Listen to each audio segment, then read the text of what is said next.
Hello students, today we are going to discuss about a new chapter, that is some natural phenomena. So, the first term, that is natural phenomena. What do you mean by this natural phenomena? Normally, any naturally occurring calamity or physical process is called natural phenomena. And the two destructive natural phenomena you know about this, that is lightning and earthquake. So, before we are going to discuss about this lightning process, first we have to learn about the electric charge. So what do you mean by this electric charge? Because a lightning is an electric spark on a huge scale. So electric charge means it's a phenomenon of electron and proton. That means a positive or negative charged. So electric charge exists in two forms, that is positive electric charge and negative electric charge.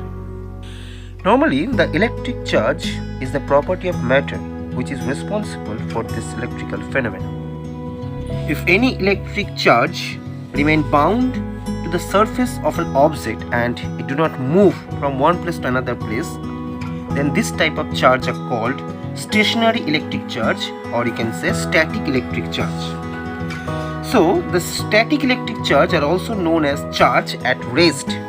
And the static electricity is an imbalance of electric charge within or on the surface of a material. The charge remains until it is able to move away by means of an electric current or electrical discharge. Static electricity, its name is construct with current electricity, which flows through wires or other conductors and transmit energy. When objects like plastic get rubbed with hair, it acquires a charge. Similarly, a glass rod gets charged when rubbed with a silk cloth. They get charged as they gain or lose electrons. So, that previously we say that means this static charge actually phenomenon of electrons. So, when an object rubbed by some silk paper or some silk cloth, then it lost some amount of electron, and other object gain some amount of electron. That's why it gain the positive or negative charge.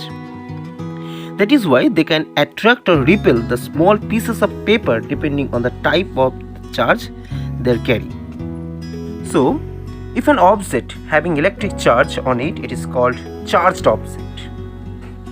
And the process of giving electric charge to an object is called charging the object.